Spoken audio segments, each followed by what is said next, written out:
Una vez que terminó la comparecencia de la sección instructora de la Cámara de Diputados del Procurador Fiscal de la Federación, Carlos Romero Arana, le tocó en turno a Santiago Nieto, que es lo que a continuación se muestra en el video. Le pido por favor a la Secretaría Ejecutiva de esta sección instructora que haga pasar a la audiencia al titular de la Unidad de Inteligencia Financiera de la Secretaría de Hacienda y Crédito Público, ciudadano Santiago Nieto Castillo.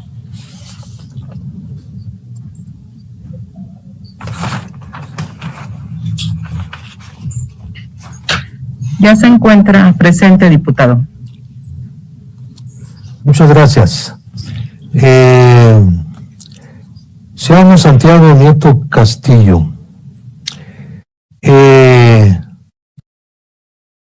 Titular de la Unidad de Inteligencia Financiera, ha sido convocado por esta sección instructora para tomar su testimonio en la causa instaurada en contra del ciudadano Francisco Javier García Cabeza de Vaca, por la cual se ha solicitado instaurar el procedimiento de declaración de procedencia, que es competencia de esta Cámara de Diputados. Lo anterior, con la intención de que manifieste los hechos o acontecimientos que sean de su conocimiento y estén vinculados con la denuncia que la unidad a su cargo presentó ante la Fiscalía General de la República y que dio motivo a la solicitud de referencia, que es una solicitud de declaración de procedencia en la Cámara de Diputados. Le voy por lo anterior a proceder a tomarle la correspondiente protesta de ley. Ciudadano Santiago Nieto Castillo, ¿protesta conducirse con verdad en la presente diligencia? Sí, protesto.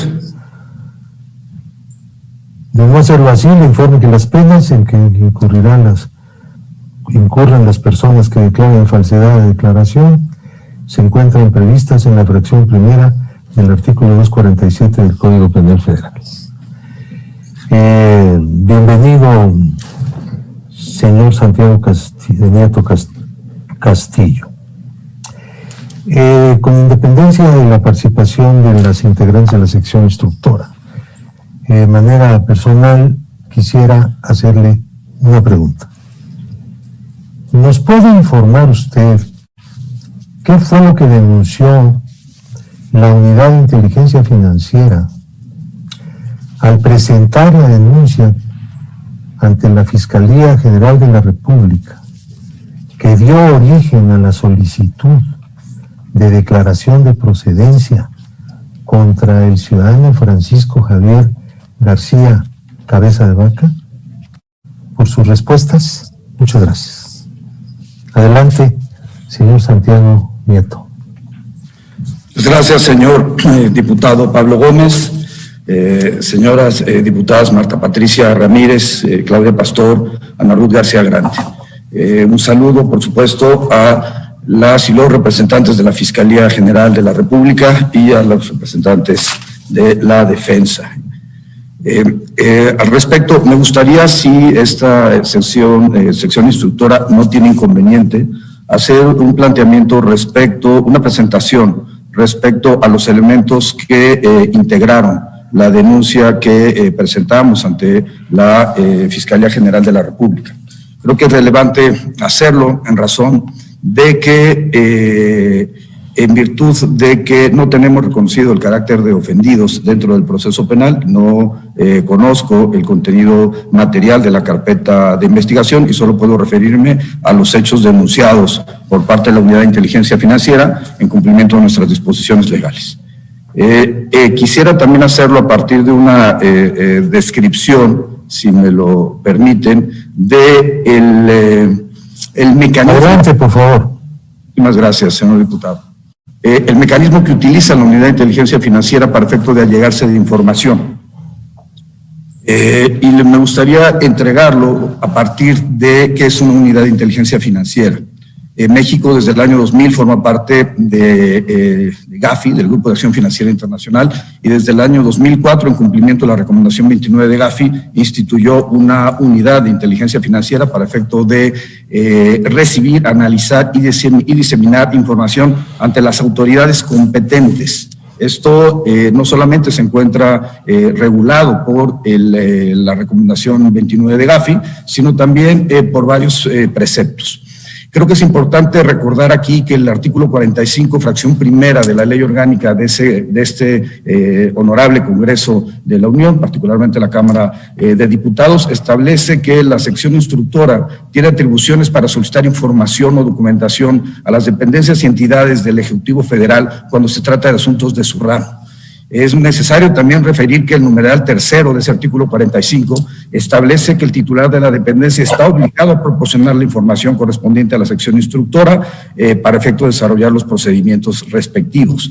Y es también importante señalar que la propia normatividad constitucional y las leyes en materia de transparencia establecen, por lo menos en el artículo 115, fracción primera de la Ley General, aplicable para autoridades federales y locales, que no podría invocarse el carácter de reservado cuando estamos ante presuntos actos vinculados con corrupción.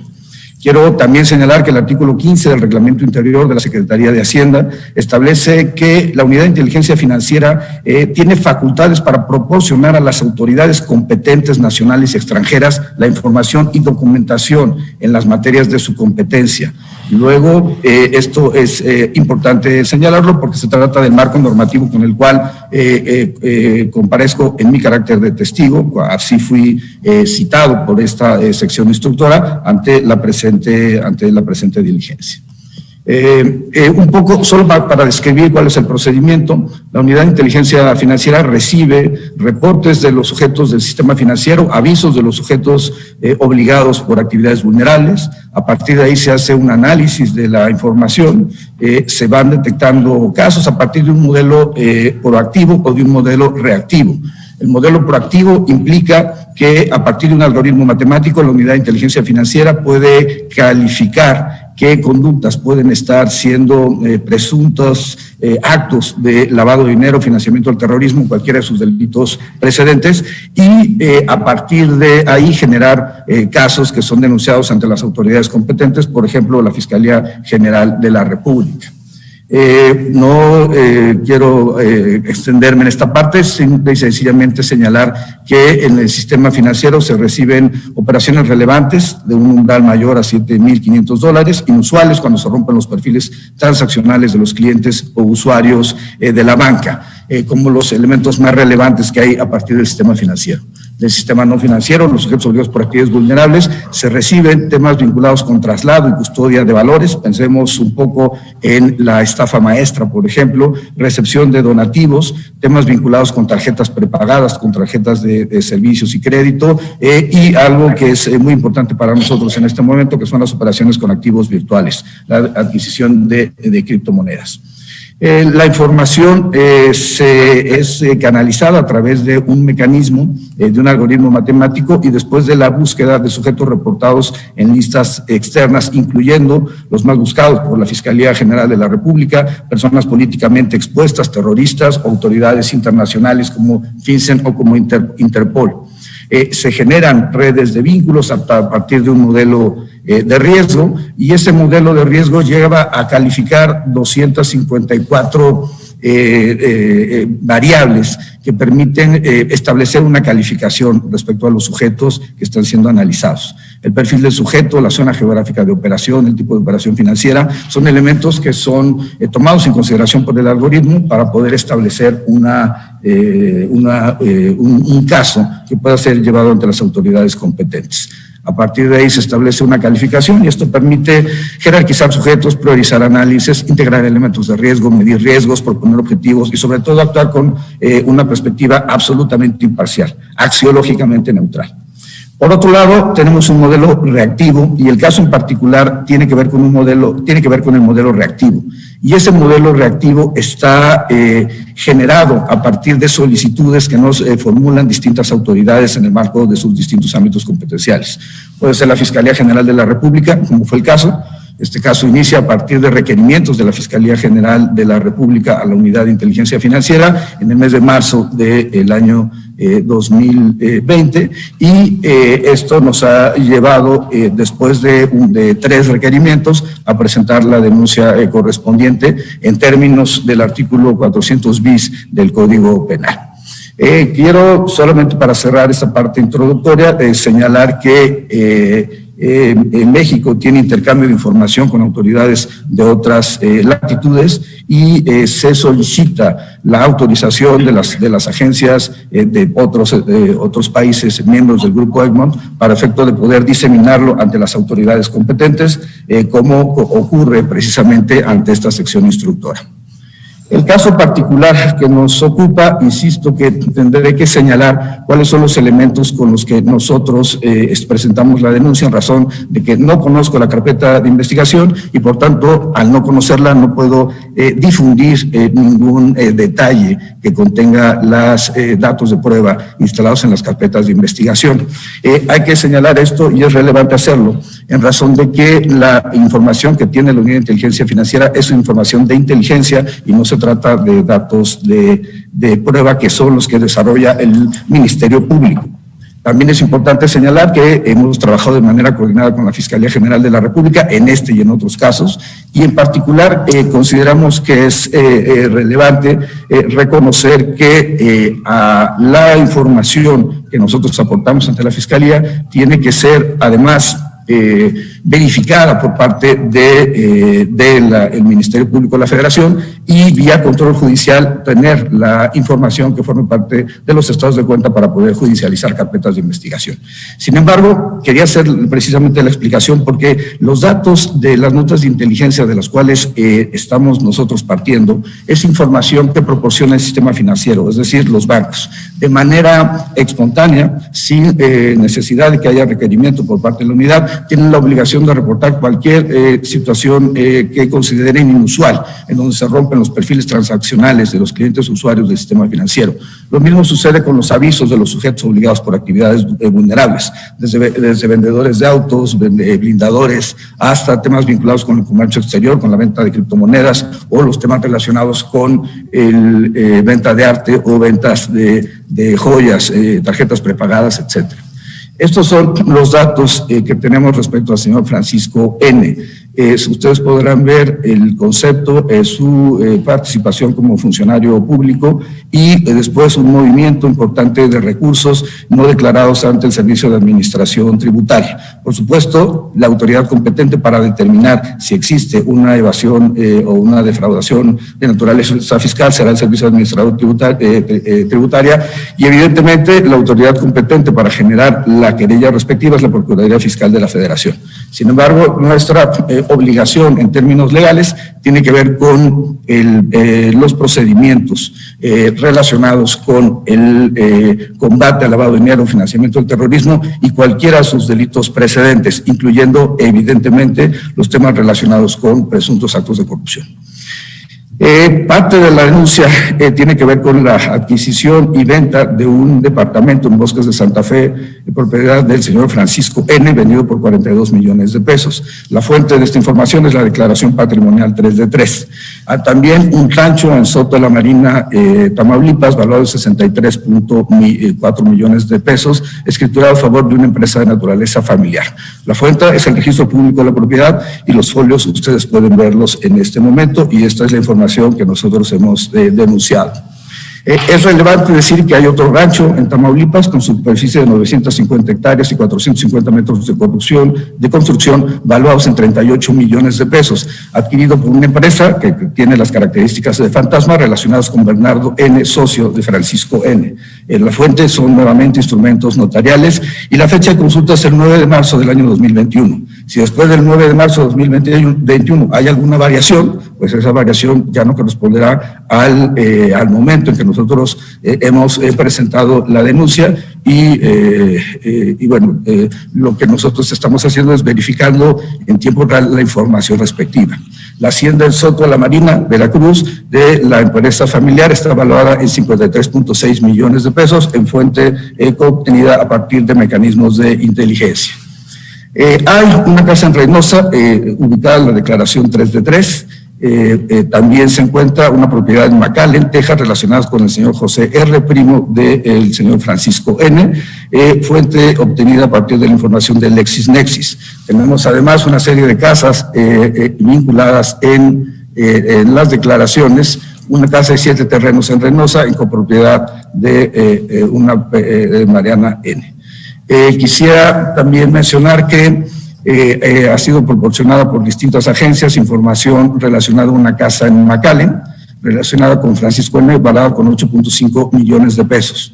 Esto, hay otra casa en McAllen relacionada con una empresa de naturaleza familiar, y en general se trata de inmuebles adquiridos no solamente de manera personal, sino también a partir de mecanismos de copropiedad y a partir de empresas donde el señor Francisco N. resulta accionista.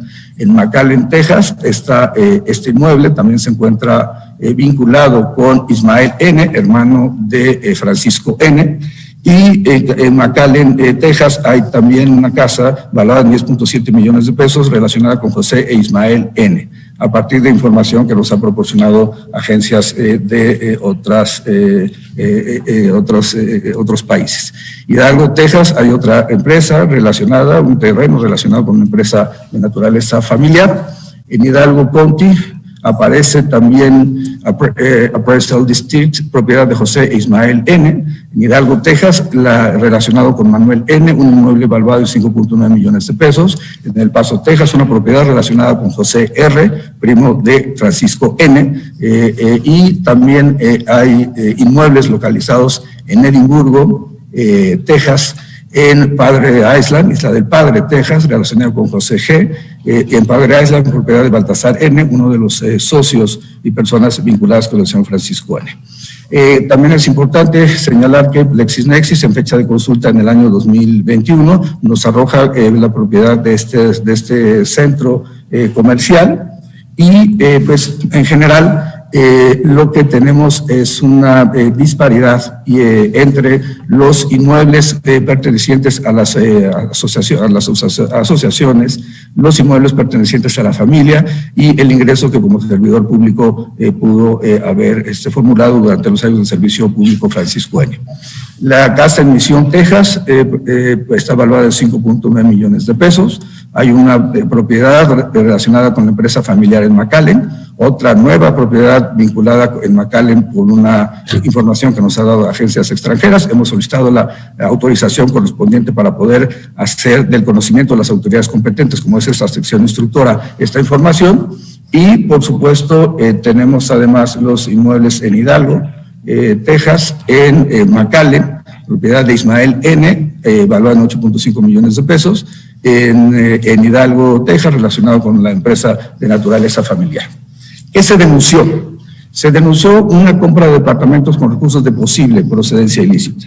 No le corresponde a la Unidad de Inteligencia Financiera más que mostrar hechos, y el Ministerio Público es el que puede calificar si se trata de conductas delictivas o no. La Unidad de Inteligencia Financiera no tiene la competencia de ejercer la acción penal que nuestra propia Constitución, en el artículo 21, reconoce como una actividad monopólica del Ministerio Público de la Federación y, por supuesto, a los particulares en los supuestos establecidos en el Código Nacional de Procedimientos Penales. Como ha sido mencionado, el proceso tiene que ver con una SOFOM que otorga 14.3 millones de pesos al señor Francisco N. para la adquisición de este bien inmueble.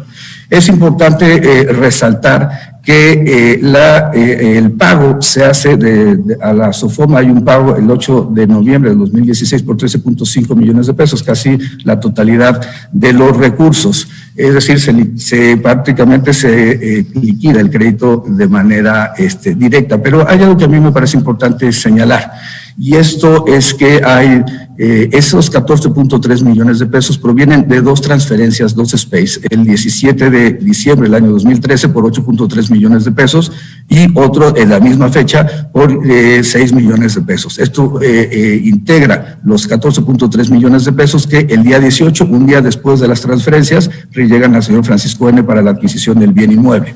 Es importante señalarlo en razón de que Las dos empresas que financiaron a la SOFOM son empresas incluidas en lista de personas bloqueadas.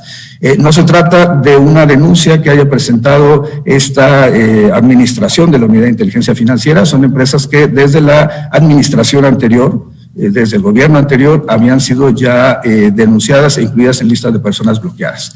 Y para mí resulta también importante plantear no solamente el movimiento de los 42.6 millones de pesos que existen entre una y otra empresa, sino que hay 3 empresas que terminan enviando recursos y la empresa fachada remite a una cuarta empresa por cantidades importantes, 3.09 millones de pesos, 2.5 millones de pesos y 875,000 pesos en marzo del año 2014 en los 3 supuestos. Es importante esto porque, insisto, a partir de información con la que contamos al 8 de marzo del año 2021, a la fecha de la consulta, la Unidad de Inteligencia Financiera, insisto, la anterior administración, había presentado una denuncia con estas empresas por haber sido mecanismos que tenía el cártel de Sinaloa para efecto de lavar dinero. Eso no quiere decir que el cártel de Sinaloa esté relacionado con el señor Francisco N. Lo que quiere decir es que las empresas que fueron utilizadas y con las que tiene transacción financiera, las 2 empresas que terminaron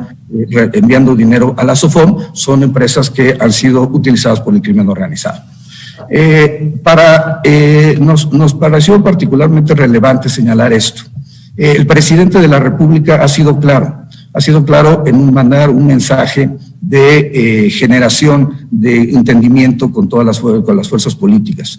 Y también creo que ha sido muy claro en la idea de que se tiene que combatir la corrupción con independencia de quien se encuentre.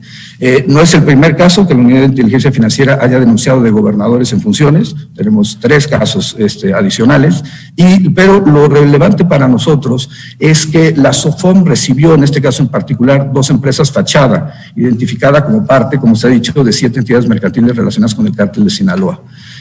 Se le relaciona con un incidente de una avioneta estrellada en Venezuela cargada con cocaína del cártel de Sinaloa y, como mencioné, esto fue denunciado por la UIF desde el año 2013. Como he mencionado, el 17 de diciembre la SOFOM manda 14.3 millones, recibe 14.3 millones. El día 18 Francisco N. recibe el dinero de la SOFOM por la misma cantidad y finalmente esto termina permitiendo la adquisición del bien inmueble de referencia. Sin embargo, la parte que se encuentra por medios de comunicación, que sabemos que forma parte de la perspectiva de la sección instructora, está en el recuadro rojo que ustedes pueden apreciar. Sin embargo, lo que nosotros hemos denunciado, que tiene en este momento la Fiscalía General de la República, tiene que ver también con otros elementos adicionales. La fuente son las denuncias y los bloqueos de la Unidad de Inteligencia Financiera en 2015 y 2019. Insisto, no son provenientes solamente de esta administración. No hay ningún tipo de persecución política en razón de que se trata de procesos vinculados con solicitudes de un órgano constitucional autónomo, en primer término, y en segundo término se trata de información que viene de sexenios anteriores. Nada está orquestado en ninguna parte del país, se trata simple y sencillamente del cumplimiento de las normas del Estado de Derecho. El gobierno del Estado de Tamaulipas me remite recursos por sus 53 millones de pesos a 2 empresas. Esas empresas las transfieren al señor Baltasar N., y ese a su vez transfiere recursos al señor Francisco T. Estos recursos terminan llegando a la posesión del señor Francisco N. para la adquisición de otro tipo de bienes inmuebles. Pensemos que es un tema relevante porque está vinculado con las observaciones de la Auditoría Superior de la Federación en la obra de la unidad de docencia. En ese caso en particular, esto es información pública, se encuentra la construcción de un mobiliario y equipos de unidad de docencia. Sin embargo, como la propia Auditoría Superior de la Federación lo ha reconocido, se trata de una obra que no fue concluida de acuerdo con los márgenes legales. El gobierno del Estado de Tamaulipas, cito textual, incurrió en inobservancias de la normativa, principalmente en materia de la Ley General de Contabilidad Gubernamental, lo que genera un probable daño a la Hacienda Pública Federal por la cantidad mencionada. Por otro lado, el Centro de Justicia para las Mujeres publicado en el Diario Oficial de la Federación el 28 de agosto del 2020, refiere un convenio de asignación de recursos por un monto de 66 millones de pesos. En enero de 2021, la obra presentó un avance físico 9.33% y un avance de producción del 39%. La obra debía entregarse en abril de este año. De acuerdo con CONAVIN, el acta de cierre del proyecto debía haber sido entregada a principios del año 2021. Pero a la fecha, la entrega del centro, la fecha de consulta es el 16 de marzo de 2021. Pueden ver ustedes el lugar donde tendría que estar construido el Centro de Justicia, que actualmente es un terreno de naturaleza baldío. Esto forma parte también de los datos que hemos proporcionado ante la Fiscalía General de la República. A partir de este proceso, pudimos detectar que en diciembre del año 2019, una empresa traslada a Francisco N. 42 millones de pesos. Esta empresa había recibido 44.8 millones de pesos de una empresa de avalúos que tiene la característica o tiene indicadores de ser una empresa fachada. Los avalúos se reciben 46.3 millones de pesos de las 6 empresas antes mencionadas y el vínculo se relaciona en razón de que la empresa fachada fondea a una empresa T que tiene el mismo domicilio con otra empresa de Rodolfo T e incluso comparte domicilio con esta persona física. Las sociedades mercantiles fachada que fundaron a la empresa Avalúos fueron denunciadas por la Unidad de Inteligencia Financiera en 2018 e incluidas en la lista de personas bloqueadas en el año 2019. Por tanto, nosotros denunciamos como una posible conducta delictiva que, insisto, le corresponderá al Ministerio Público de la Federación determinar si esto es así y, por supuesto, a los jueces en última instancia, a partir del análisis o la discusión que tengan las y los distinguidos legisladores y legisladoras que forman parte de esta sección instructora. Pero el tema del Centro de Justicia, la construcción del mobiliario en la unidad de docencia y la pavimentación de la calle Cerro Cubilete presentan ciertas irregularidades de obras. Licitadas con una empresa inmobiliaria donde aparece Baltasar N. como representante legal, accionista y administrador único. Como he mencionado, esa empresa pues, remite, entre otros, 300 millones de pesos, pero a mí me parece particularmente relevante que de esos 54 millones se haya trasladado a Baltasar N, que termina enviando 33 millones de pesos a Francisco I, de marzo a abril del año 2018. Francisco I envía 2.4 millones de pesos a la empresa fachada T6, misma que compra el departamento. Hay que señalar que una persona con la que tiene un alto nivel de transacción financiera, Francisco N., es precisamente uno de los accionistas de esta empresa que termina comprando el departamento. Por tanto, la hipótesis de la cual estamos partiendo es una simulación jurídica de este acto. Este es el gráfico completo del caso que ha sido presentado ante la Fiscalía General de la República. Incluye, por supuesto, notas, fuentes abiertas, particularmente una en donde el señor Francisco N. es detenido por robo de armas en 1986 en Estados Unidos, junto con otros 3 sujetos que mueren, todos por homicidio doloso, entre el año 1998 y el año 2000. Toda esta información ya se encuentra en posesión de la Fiscalía General de la República y, forma parte pues, del proceso indagatorio que se ha llevado a cabo en cumplimiento a los requerimientos que hizo la propia Fiscalía General de la República. La información financiera, tanto en Space como en operaciones en efectivo, $184,000, por ejemplo, cheques interbancarios por 9.6 millones, las diversas cuentas, la adquisición de estos bienes y pues, la participación accionaria en 2 empresas, una productora rural y otra ubicada o mejor dicho, creada en los Estados Unidos. La transacción financiera de productora rural es 104 millones de pesos y envía entre 2013 y 2019 124 millones de pesos. Esto para nosotros es importante resaltarlo en razón de que las operaciones no son acordes con sus declaraciones patrimoniales, ya que de 2015 a 2019 reportaba ingresos por 42.1 millones de pesos, es decir, declaró un 33% de sus ingresos.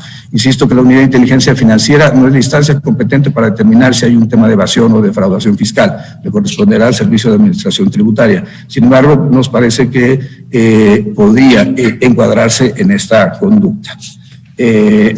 El esquema irregular de adquisición de ranchos parte de este modelo. Se reciben depósitos de una empresa ligada a un presidente municipal en Soto la Marina. De ahí se reciben 41 millones de pesos para la adquisición por parte de la productora rural y adquiere mediante 6 escrituras firmadas el mismo día por 63 millones de pesos la adquisición del rancho. Los depósitos para la adquisición son recibidos de emisores sin relación comercial aparente y resulta relevante que lo realizó el presidente municipal de Soto la Marina a través de una empresa del cual él presuntamente es el dueño. Tenemos otros 2 ranchos relacionados con Francisco N. por 264 hectáreas, uno de ellos, en donde nos parece que el aviso dado por el notario de 700,000 pesos no corresponde con la realidad. Se trata posiblemente de un acto de simulación y el rancho se encuentra en Soto la Marina, Tamaulipas, donde se está planteando que la adquisición por 66 millones de pesos. Resulta relevante porque muchos de estos están relacionados con la idea de generar campos de energía eólica a partir de la contratación con empresas extranjeras, particularmente una empresa española. Hay otra empresa fachada relacionada con Bernardo N., en donde hubo pagos mediante el instrumento notarial 4866. La fecha de consulta es del 16 de marzo del año 2021 y esto permite generar una hipótesis respecto al esquema irregular de adquisición de un rancho por parte de una empresa fachada. Se emite una factura por 12 millones de pesos a la Sociedad Productora Rural de la Casa de Accionista Francisco N., pero la canceló poco después de su emisión. La empresa recibe 4 millones de pesos sin justificación aparente y la empresa fachada ha enviado 7 millones de pesos en favor de la cuenta de una mujer en la que figura como beneficiario Bernardo N. Ambas situaciones resultan por lo menos irregulares en razón de que Bernardo N. figure como beneficiario de la cuenta de una persona con la que no tiene ningún tipo de vínculo. Los mecanismos están relacionados, como mencionaba, con una empresa española, por cierto, sancionada por caso Odebrecht. Algo conozco de ese caso por distintos pasos a lo largo de mi vida profesional. Y la empresa Baltasar N. es el accionista de una empresa de energía eólica que con la coparticipación de una empresa española están buscando y resultan ganadoras de un parque eólico en el Cortijo relacionado con San Francisco N.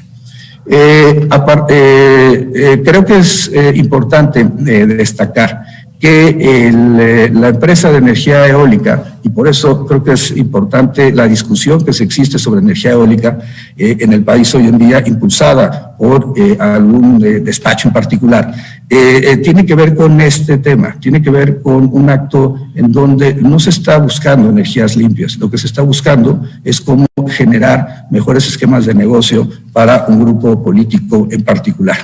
En este tema, quiero recordar nuevamente que la empresa española se encuentra acusada de realizar esquemas de corrupción en América Latina mediante sus filiales y que una de sus filiales en Bolivia fue vetada por el Banco Mundial por un esquema de corrupción. Insisto en la relación que tienen con el esquema de Odebrecht. La Fiscalía General de la República, y reconozco la labor que desarrolla la Fiscalía General de la República, el 3 de marzo de 2020 nos hizo requerimiento de información, un segundo requerimiento de información el 20 de marzo de 2020, un tercer requerimiento el 23 de julio de 2020. Ante tal serie de requerimientos, se presentan la denuncia el 28 de julio, posteriormente hay un cuarto requerimiento, nos lleva a la presentación de 2 denuncias adicionales el 27 de noviembre y el 22 de enero de 2021. Esa es la información con la que en este momento se encuentra en conocimiento de la Fiscalía General de la República.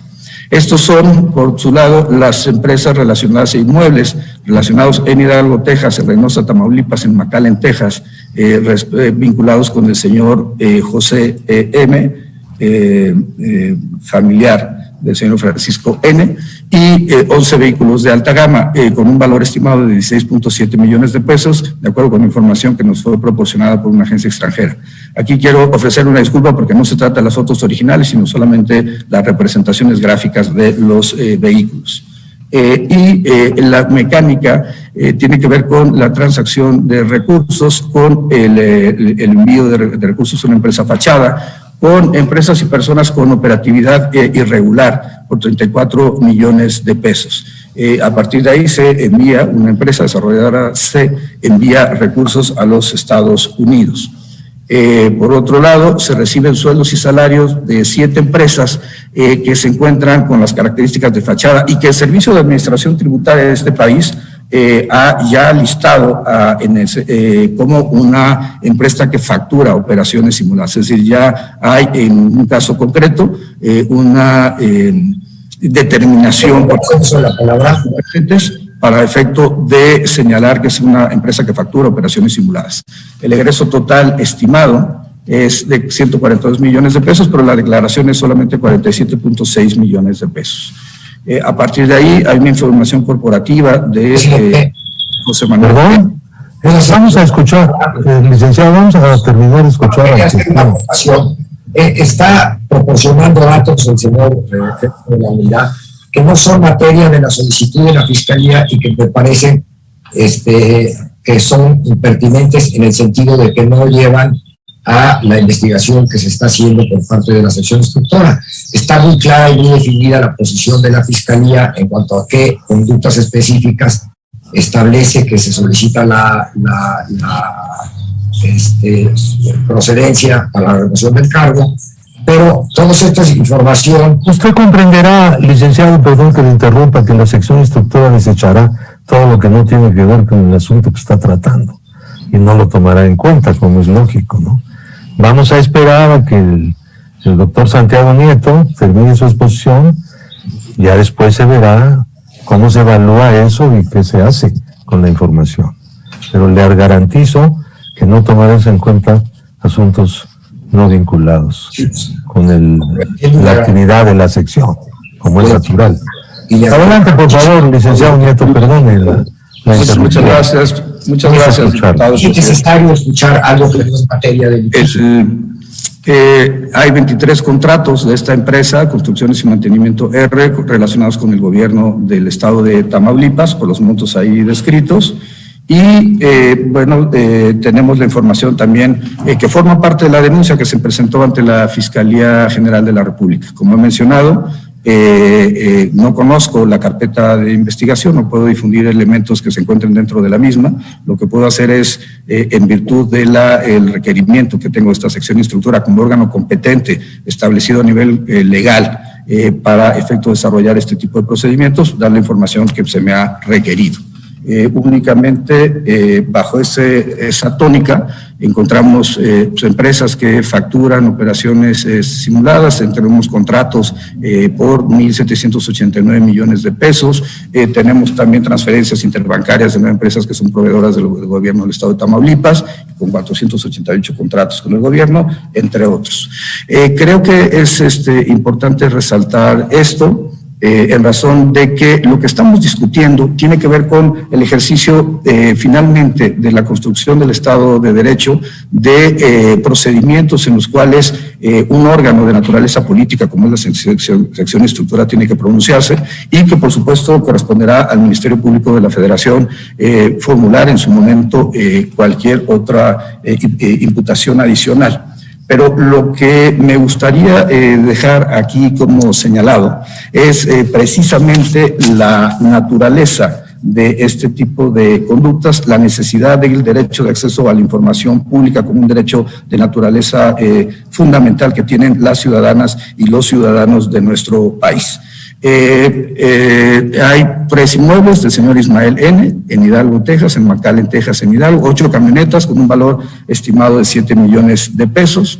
Hay operaciones en efectivo por 4.1 millones de pesos, hay transferencias internacionales por $530,000, hay transferencias y se reciben 11 millones de pesos, se envían 2 millones de pesos y yo lo que quiero simple y sencillamente plantear es que el presidente Andrés Manuel López Obrador ha sido una persona absolutamente deseosa de buscar un entendimiento con las fuerzas políticas. Es un hombre que está profundamente convencido en que el combate a la corrupción no tiene cabida en una transformación del país. Y la instrucción que yo tengo es evidentemente cualquier caso donde haya algún tipo de irregularidad, hacerlo del conocimiento con independencia de la fuerza política de que se trate.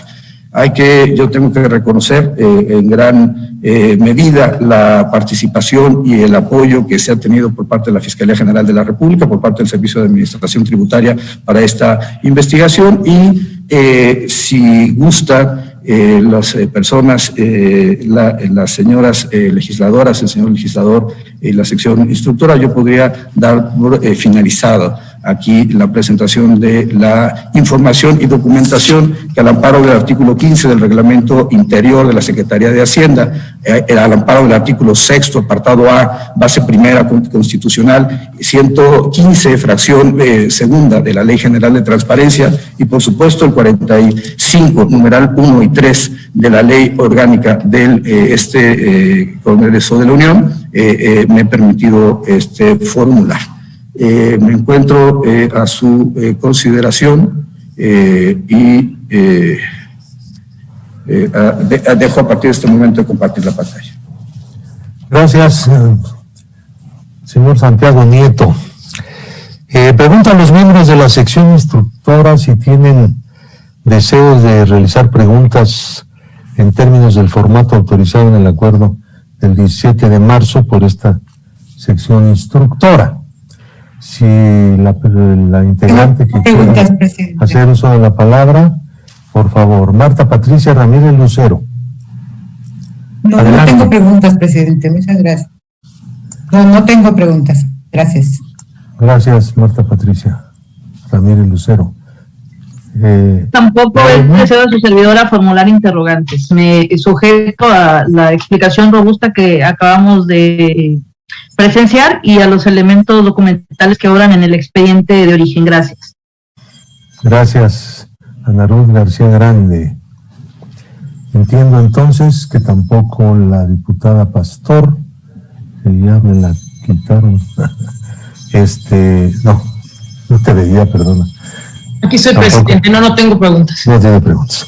Entonces pasamos a ofrecer la posibilidad de hacerle preguntas al titular de la Unidad de Inteligencia Financiera que está atestiguando al Ministerio Público de la Federación.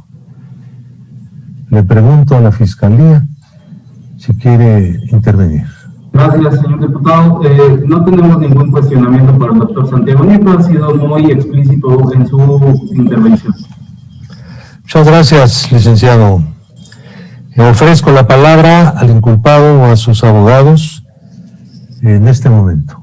Señor presidente, ¿podría solicitar un receso de 5 o 10 minutos, dado la vasta información que proporcionó de una serie de datos, si nos permitiera un receso de 10-15 minutos para evaluar las preguntas, las repreguntas al señor jefe de la unidad?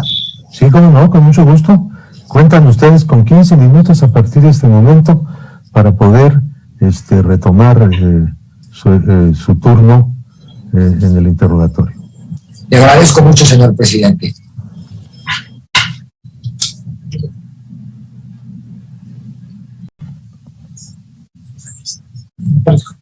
Sí, voy a repreguntar, porque las manifestaciones del testigo fueron la respuesta de una pregunta, entonces voy a repreguntar y le solicito de manera respetuosa a esta sección instructora que mi interrogatorio sea a través de las reglas del contrainterrogatorio que establece el Código Nacional de Procedimientos Penales, que permite... Vamos a iniciar, Consejo, perdón. Permítame, por favor, licenciado Aguilar Cincer, tenemos un problema de... A ver, pues cuente, señor, pero no me interrumpa. 2, 1. Adelante, el licenciado Aguilar Cincer. Si quiere usted repetir esto, me acaba de decir. Sí, señor presidente. Le decía yo que voy a contrainterrogar de acuerdo al punto 4 del acuerdo en el que se establecen las reglas bajo las cuales se va a celebrar esta diligencia, si una vez que el testigo responde a pregunta de una de las partes, de los interrogantes, si cualquiera de las partes podrá contrainterrogar sí, las preguntas, respecto a las manifestaciones hechas, y como el testigo hizo diversas consideraciones y diversas, dio datos, etcétera, quiero contrainterrogar en relación con lo que manifestó con las reglas del contrainterrogatorio previstas por el Código Nacional de Procedimientos Penales. Esa sería mi... Le está pidiendo la palabra el doctor Santiago Nieto. Sin embargo, quiero recordar a la audiencia que las reglas que expidió la sección instructora son estas que permiten el contrainterrogatorio y fueron enviadas a las partes con anticipación. Es un acuerdo que tomamos el 17 de marzo del presente año y estábamos tomando en cuenta tanto la experiencia de esta sección instructora en procedimiento de juicio político como lo que señala el Código Nacional de Procedimientos Penales. Doctor Nieto, tiene la palabra.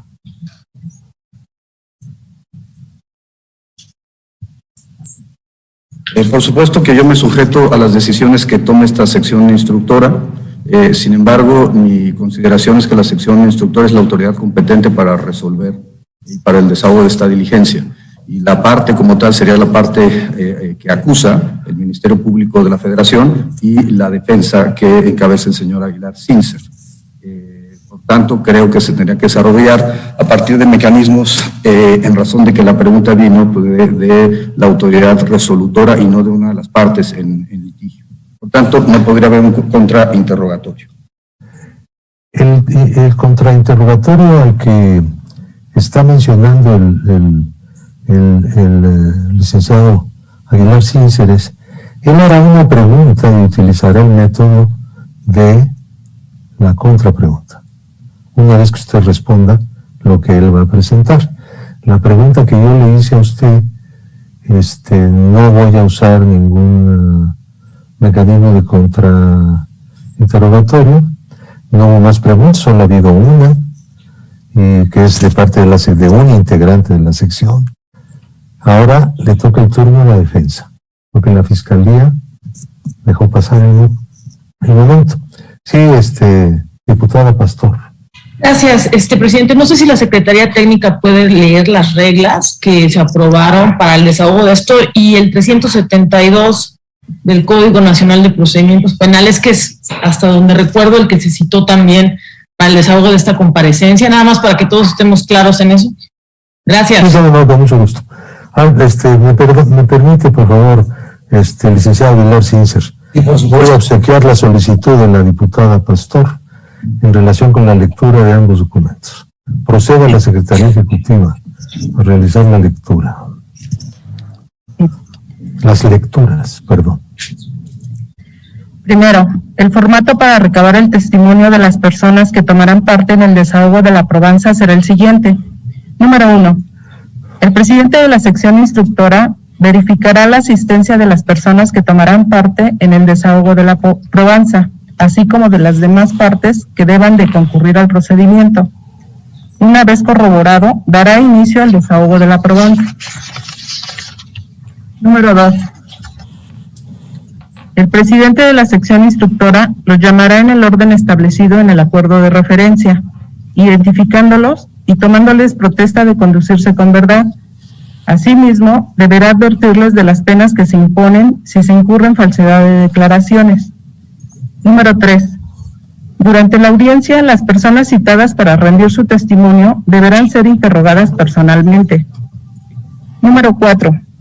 Realizada su identificación y otorgada la protesta, el presidente de la sección instructora o alguna de sus integrantes, de estimar lo necesario, podrán solicitar de las personas citadas la expresión de una declaración relativa a los hechos motivo de la diligencia y o interrogatorio sobre cuestiones específicas. Posteriormente, se concederá la palabra al Ministerio Público de la Federación para que los interrogue. Finalizado corresponderá el turno del servidor público inculpado o su defensa, inmediatamente después de que quien rinda testimonio haya dado respuesta a las preguntas realizadas por una parte, La parte contraria podrá contrainterrogar con relación a lo manifestado. Asimismo, cualquier integrante de la sección instructora podrá realizar preguntas respecto de lo manifestado por el declarante. Número 5. Hasta ahí del acuerdo, y ya nada más el 372 del Código Penal, por favor, presidente, secretaria. Adelante. Artículo 372. Desarrollo de interrogatorio.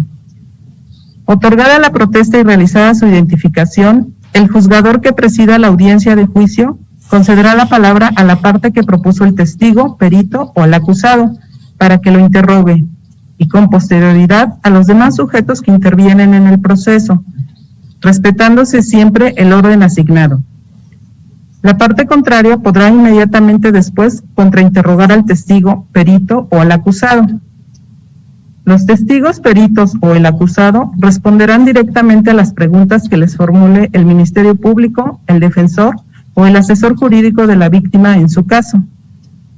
El órgano jurisdiccional deberá abstenerse de interrumpir dicho interrogatorio, salvo que medie objeción fundada de parte, o bien, resulte necesario para mantener el orden y decoro necesarios para la debida diligenciación de la audiencia.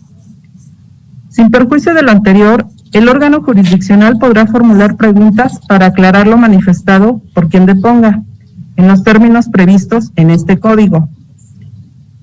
A solicitud de alguna de las partes, el tribunal podrá autorizar un nuevo interrogatorio a los testigos que ya hayan declarado en la audiencia, siempre y cuando no hayan sido liberados.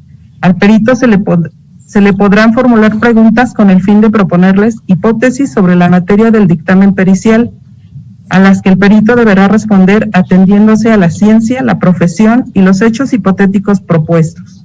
Hasta ahí, por lo que a mí corresponde. Muchísimas gracias, secretaria. Gracias, presidente.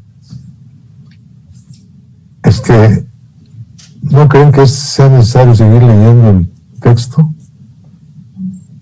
Por lo que a mí corresponde, esa es la parte que yo quería que se leyera, pero si alguien más quiere, tampoco me opongo, presidente. ¿Alguien solicita que se siga leyendo el artículo? No, ya lo conocen, creo. Sí. Entonces, licenciado Aguilar Sincer, adelante. Procedo al contrainterrogatorio en los siguientes términos.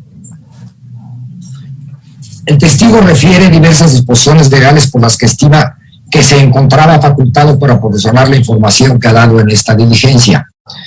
Que nos diga el testigo si alguna de esas disposiciones lo faculta a divulgar al público en general dicha información, como sucedió en esta audiencia. Adelante, doctor Nieto.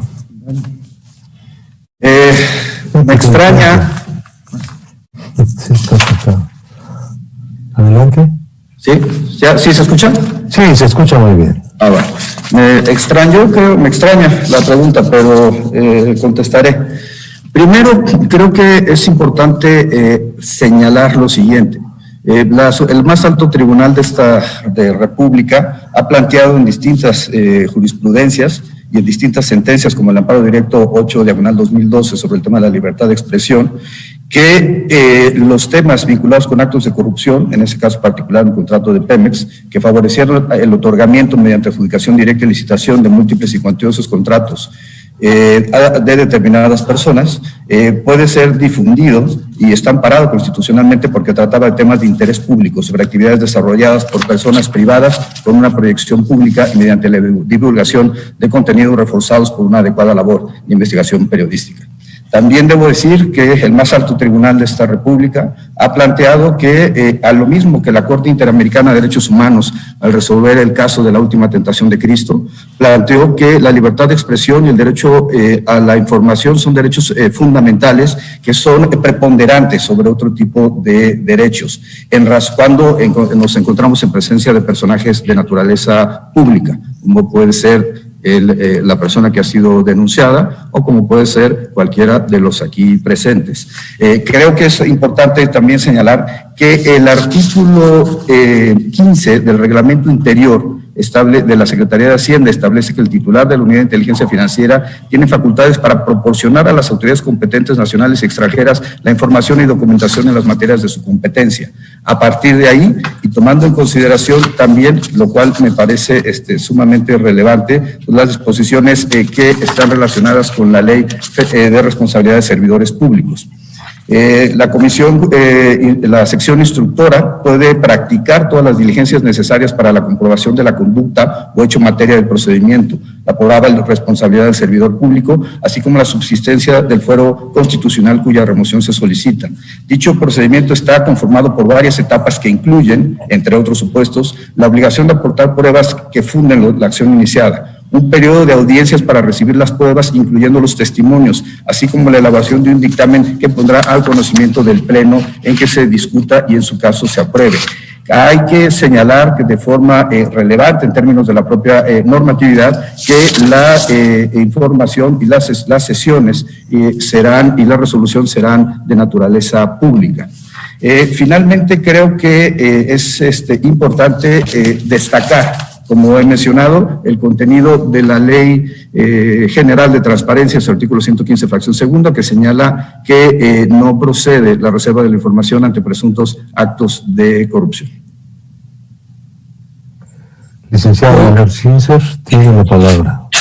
Le pediría al señor jefe de la unidad que nos diga que sobre los fundamentos que nos ha dado, si ya pueden ser públicas todas las investigaciones que realiza la UIF o toda la información que realiza la Unidad de Inteligencia Financiera respecto de funcionarios públicos o personas de alto perfil. Objeción, señor diputado. Ha lugar la objeción. Versa sobre hechos que no le son propios al doctor Santiago Nieto, no tiene facultad para contestar dicho cuestionamiento. Tiene razón la Fiscalía. No puede contestar, no debe. Él acaba de decir el fundamento para hacer pública la información.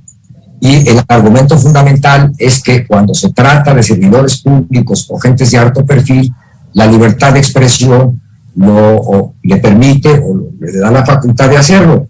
Entonces, solo quiero saber... El doctor, perdóneme, no le puedo aceptar la pregunta primero, porque el testigo ya la respondió. En los términos en que puede un testigo hacerlo. Segundo lugar, porque usted está sugiriendo una cosa que no está en el contexto, ¿no? Tercero, no estamos hablando aquí de casos abstractos. La pregunta de usted fue alrededor de la comparecencia que hizo el doctor Nieto aquí, no las actividades normales, habituales y consuetudinarias de la Unidad de Inteligencia Financiera de la Secretaría de Hacienda. Eso no está en la tesitura de esta diligencia. No nos interesa, señor licenciado. No nos puede interesar. Pero el testigo no es indiciado aquí, es testigo. No estoy indiciando, señor. No le admito la pregunta. Respeto, voy a formular una pregunta.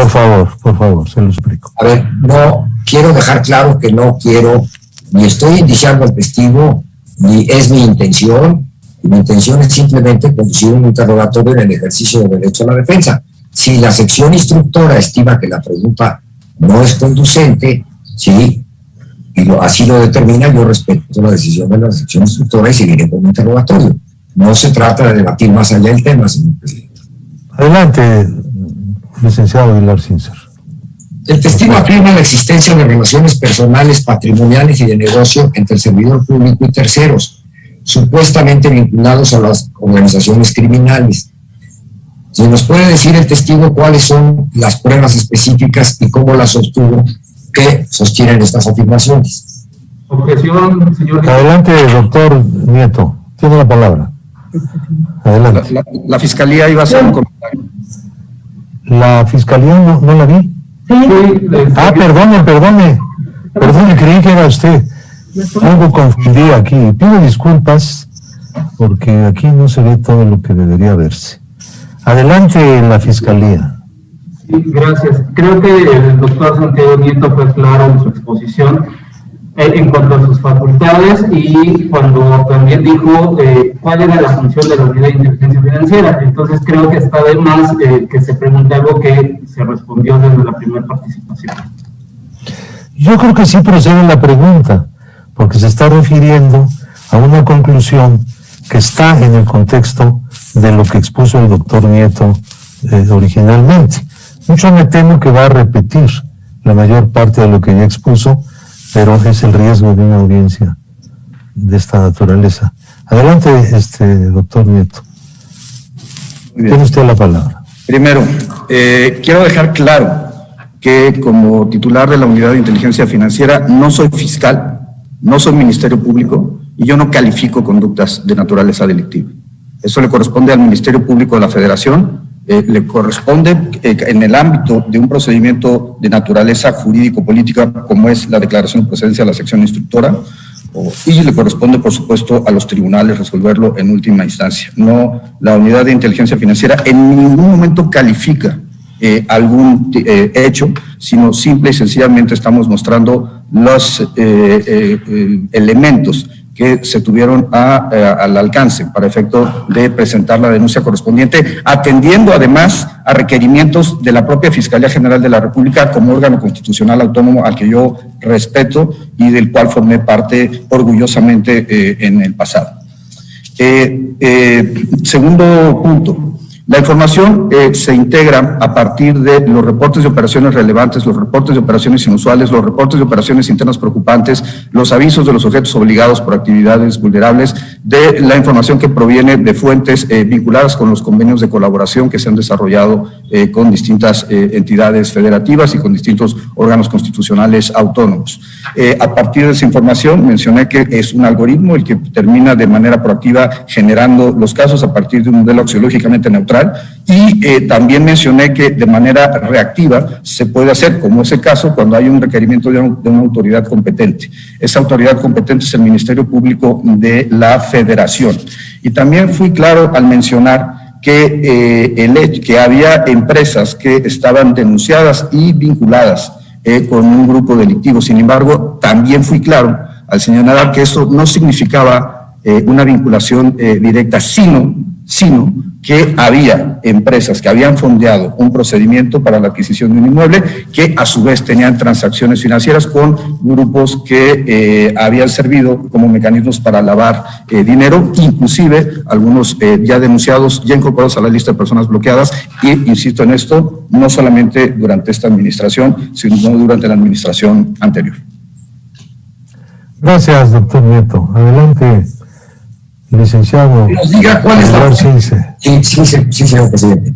Que nos diga cuál es la fuente precisa de información respecto del supuesto encarcelamiento del funcionario por robo de armas que refirió. Él refirió que fue encarcelado en Estados Unidos por robo de armas. Si nos puede decir la fuente de información o la prueba que sustenta esa afirmación. Doctor Nieto, ¿puede usted señalar la fuente? No está obligado a hacerlo. Usted lo sabe. Solamente prevengo eso. Adelante. Sí, queda muy claro. En términos de las recomendaciones 4 y 38 de GAFI, que establecen el procedimiento, particularmente la 38, para el intercambio de información, con agencias extranjeras, existe un principio de confidencialidad y de reserva. La información se puede hacer del conocimiento de las autoridades competentes, que es a partir de notas de inteligencia o la presentación de denuncias, que es nuestra mecánica para diseminar la información. Pero yo estaría infringiendo la normatividad supranacional y las relaciones de reciprocidad con otros estados al a señalar textualmente o presentar físicamente los reportes que hemos recibido de otras entidades. Así es, adelante. Sí, señor. La página 167, sí, de su denuncia de 24 de noviembre, señala la fuente, una fuente que aparece ser que es la fuente de ese hecho específico. Y es, me pasa la página 67.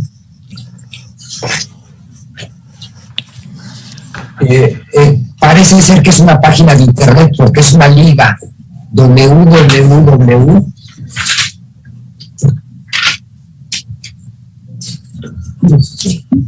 Se la leo, señor presidente. Testigo 167. Ah, 167. 167. Sí, de la denuncia de noviembre. Pásenme.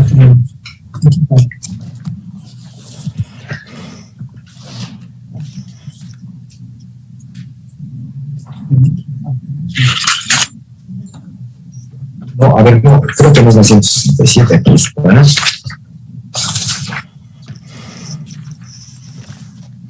Perdón, señor presidente, con este deseo pido una disculpa a los... No tenga cuidado, licenciado. Aquí está.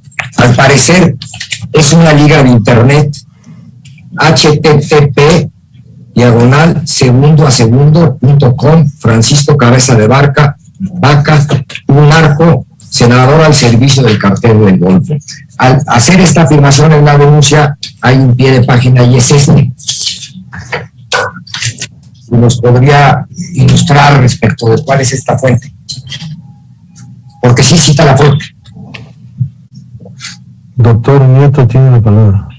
Creo que ya la defensa ha generado una conclusión respecto al origen de la información, pero recuerdo y reitero que corresponderá al Ministerio Público de la Federación generar las acciones conducentes para poder calificar si los hechos que son denunciados son acordes con lo acontecido. A la Unidad de Inteligencia Financiera le corresponde integrar toda la información a partir de los reportes, a partir de la información pertinente, y por supuesto puede haber esquemas de fuentes abiertas para poder incorporarlos a una investigación. Lo importante, hay que plantearlo así, es que corresponderá en todo caso al Ministerio Público hacer la evaluación correspondiente para calificar si esa conducta es o constituye o no un delito. Bajo ninguna circunstancia nosotros estamos calificando nada, simple y sencillamente estamos describiendo hechos con base en la información con la que cuenta la unidad. Gracias, doctor. Adelante, Aguilar César. El testigo afirma que el servidor público posee diversos bienes muebles e inmuebles en México y Estados Unidos de América. Que nos diga si los bienes a que se refiere como de su propiedad están declarados por el servidor público en su declaración patrimonial. Adelante, doctor Nieto. Como se hizo en la presentación y como se menciona en la propia denuncia, hay inmuebles que fueron reportados por el señor Francisco N. en su declaración patrimonial, y hay inmuebles que corresponden a empresas que no fueron declaradas. Además, tenemos conocimiento, y se hace la descripción de datos de inmuebles que corresponden también a personas integrantes de su núcleo cercano. Esa es la información con la que se cuenta. Se planteó precisamente por eso no solamente la fuente, sino la fecha de obtención de la información para efecto de que pudiera ser verificable por el Ministerio Público de la Federación. Sí, también lo insistí, si esto tiene una modificación ulterior a la fecha de última consulta, pues eso es ajeno a la posición que tiene la Unidad de Inteligencia Financiera, que denunció con los elementos que tenía en ese momento a partir de la información que se recibe de manera espontánea por el sistema financiero y por los sujetos obligados por actividades vulnerables. Gracias, doctor. Licenciado Aguilar César. Sí, gracias. Adelante. En relación con la respuesta que acaba de dar, si existen elementos de prueba que permitan concluir que bienes de terceros pudieran ser propiedad del servidor público. Objeción, señor diputado. Nuevamente está introduciendo la palabra prueba. Ya fue muy claro el señor Santiago Nieto en decir que la Unidad de Inteligencia Financiera obtiene insumos de parte de sujetos obligados o diversas autoridades. Acepto la objeción. No es una unidad que proporcione pruebas. Acepto la objeción, presidente. Yo también. Adelante, licenciado Aguilar César.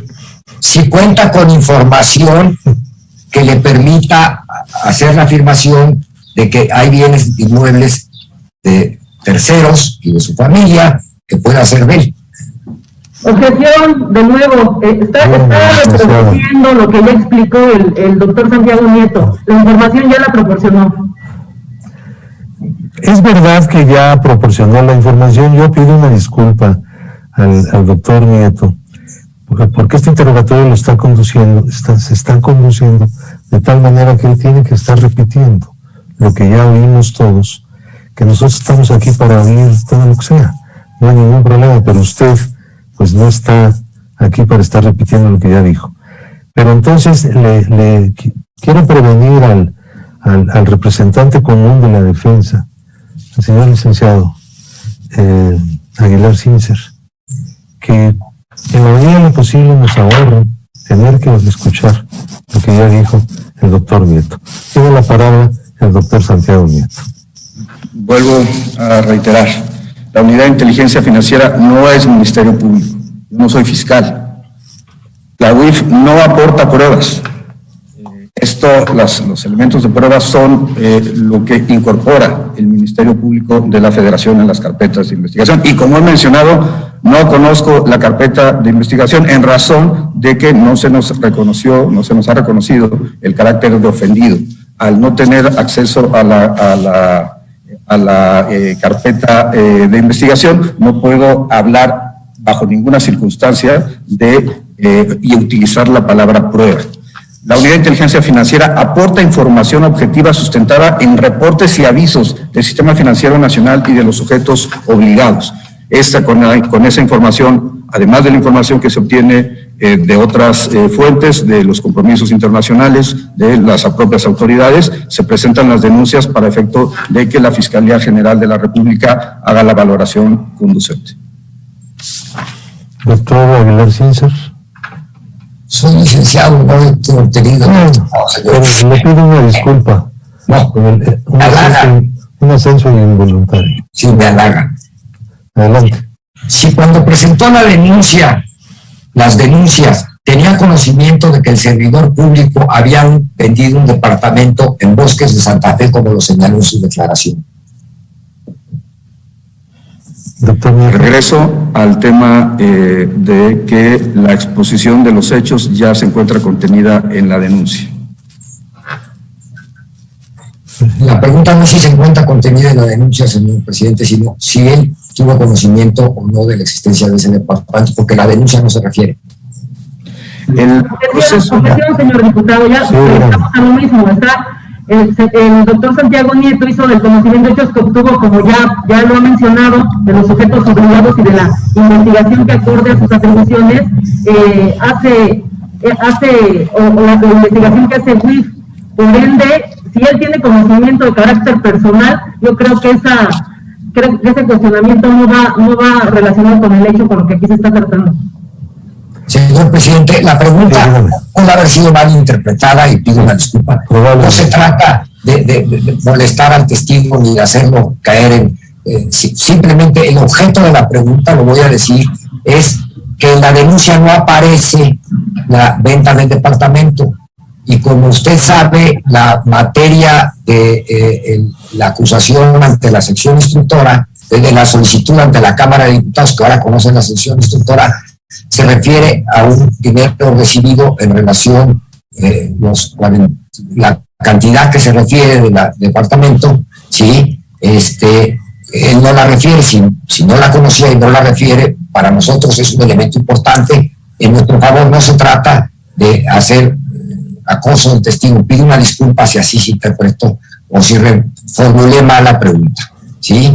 No estoy cuestionando al doctor Santiago Nieto en ese sentido, sino el sentido es, en la denuncia no viene, si no se sabía y no tenían la información, va a ser relevante para nuestra defensa. Doctor Nieto. No quiero decir que no me molesta, licenciado Aguilar Sincer, como tampoco me molestó cuando me denunciaron por el tema de César Duarte, que por cierto está preso en Estados Unidos, por los mismos argumentos que hoy usted ha expresado. Pero también quiero plantear lo siguiente. Nosotros hemos presentado 3 denuncias ante la Fiscalía General de la República y fue así expuesto durante la exposición.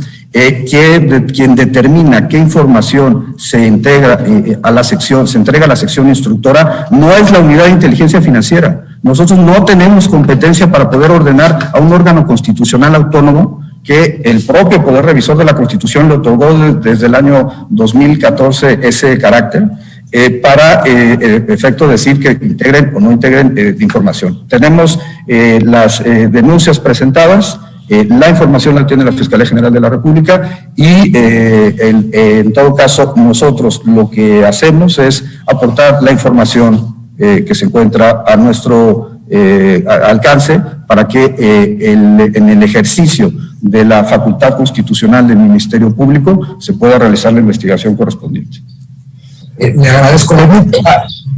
Permítame un momento, licenciado Aguilar Cíncer. ¿Tiene alguna inquietud la Fiscalía al respecto? Sí, señor diputado, solamente para aclarar este punto y no generar cuestionamientos al respecto, como bien lo aclaró el doctor Santiago Nieto, es el Ministerio Público el facultado y quien plantea el hecho, pero se aclara que en la denuncia viene esa circunstancia que señala el abogado defensor, puede verificar las denuncias, tiene copia íntegra del expediente y realmente para en torno a la compraventa del departamento se encuentra en la denuncia y se encuentra totalmente desarrollado en el expediente que tienen y en el expediente que tiene esa sección instructora. Por ello, pues no se considera que se ahonde en este tema o que se le continúe cuestionando al doctor Santiago Nieto. Por favor, Aguilar Cíncer. Ya no, para su tranquilidad, señora Ministerio Público, ya no voy a seguir preguntando sobre el tema, pero no es por eso. En la denuncia no se refiere a la cantidad, ¿sí? Pero no se refiere a las denuncias del doctor no se refieren al departamento, no aparece el departamento, salvo un error de lectura que las leí con detalle, se lo ofrezco, pero específicamente el departamento no aparece referido. Lo que me indica y lo que me da con la respuesta del doctor, que en ese momento no tenía conocimiento de esa operación, no se la informaron. El doctor, como lo ha dicho, él informa respecto de licenciado Aguilar Cíncer, permíteme tantito, el señor Santiago Nieto no está aquí en calidad de autoridad responsable. Es un procedimiento. No, al contrario. O sea, yo sé que usted quiere hacer un comentario para que conste, pero no se preocupe porque la sección instructora sí quiero hacer un comentario. Hará notar lo que al respecto de ese departamento, en su momento, haya que anotar.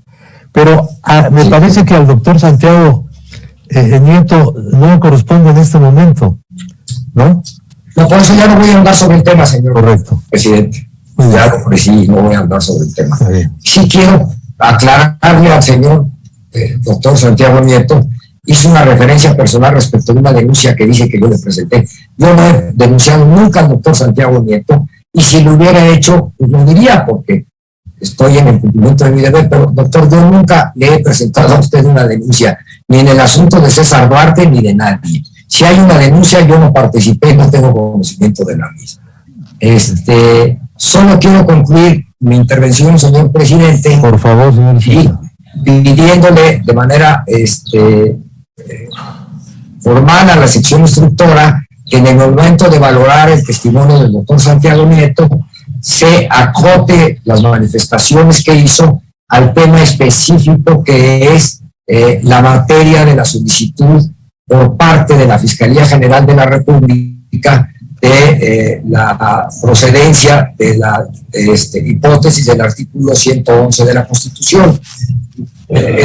Virtió diversas manifestaciones en relación con diversos hechos que no son materia de la solicitud. Entonces sí pido que se acote y que solo se considere lo que la sección instructora, con su libertad de decisión y de jurisdicción, determine que tiene injerencia en la materia específica de la solicitud de procedencia, que es el tema que he referido de los depósitos de unas cantidades de dinero a la cuenta del señor gobernador.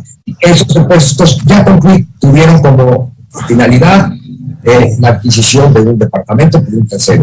Eso es todo, señor presidente. Mire, señor licenciado, esta es una sede parlamentaria, no solo jurisdiccional. Y aquí hay una tolerancia muy amplia a lo que se dice.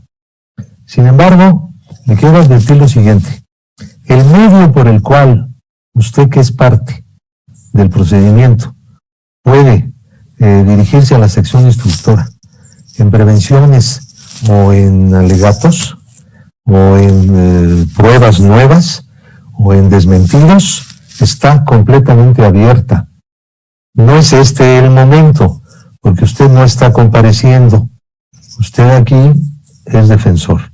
Entonces, pero se la admito a título político. Pero si usted tiene interés en eso, va a tener que hacerlo por el canal que tiene usted expedito en esta sección instructora. Le agradezco su tolerancia, señor presidente, a usted y a los demás miembros de la sección instructora. A veces uno se excede el ejercicio del derecho de defensa para expresar más allá de lo que pueda ser materia de la diligencia, pero yo creo que finalmente el ejercicio del derecho de defensa es ilimitado. Pero le agradezco su tolerancia. Aquí a veces revolvemos eso con el derecho parlamentario, como en este momento lo tengo que hacer, y le doy la palabra al testigo por el... Solo quiero agradecerle al testigo haber respondido mis preguntas. Eso es todo, señor. Y le doy la palabra al testigo para responder a los fines personales. Muchas gracias. Muchísimas gracias, diputado presidente, diputadas, señoras diputadas. Primero, si ofendí a la defensa en algún momento, le ofrezco una disculpa. Creo que es importante y recibo la aclaración pertinente que se me ha hecho. Segundo, mencionar que en las páginas 11 y 12 de la denuncia se establece con claridad que el 30 de abril del año 2019 una empresa, no voy a dar los nombres, hizo la transferencia interbancaria a una cuenta a nombre del señor Francisco N. Por el concepto de anticipo de departamento. También mencionar que en este propio documento se da cuenta que el 19 de agosto de 2019 la empresa envió una transferencia interbancaria por el concepto de pago de departamento. Y también en la misma denuncia se hace referencia que el 19 de septiembre de 2019 hay una diversa transferencia interbancaria con el concepto de pago a cuota de departamento. Viene en esa foja 12 también información respecto a la ubicación física del inmueble y por tanto pues esa es la información con la que nosotros hicimos del conocimiento a la Fiscalía General de la República, a quien reitero pues mi reconocimiento por su actividad institucional y constitucional y por supuesto que quiero dejar patente el compromiso que tenemos de trabajar de manera coordinada y el respeto absoluto a las y los integrantes del Ministerio Público de la Federación, al que en alguna época me honré pertenecer. Quiero agradecer a las señoras diputadas, al señor presidente, a la defensa, por supuesto, y el haber tenido esta reunión me encuentro a sus órdenes evidentemente para cualquier otra diligencia que quiera ser desarrollada en el marco estricto de nuestro sistema constitucional. Yo solo quiero agradecer la aclaración hecha por el señor, ¿me permite? Ya he abusado, señor presidente. Espero no hacerlo en las siguientes sesiones. No tenga cuidado.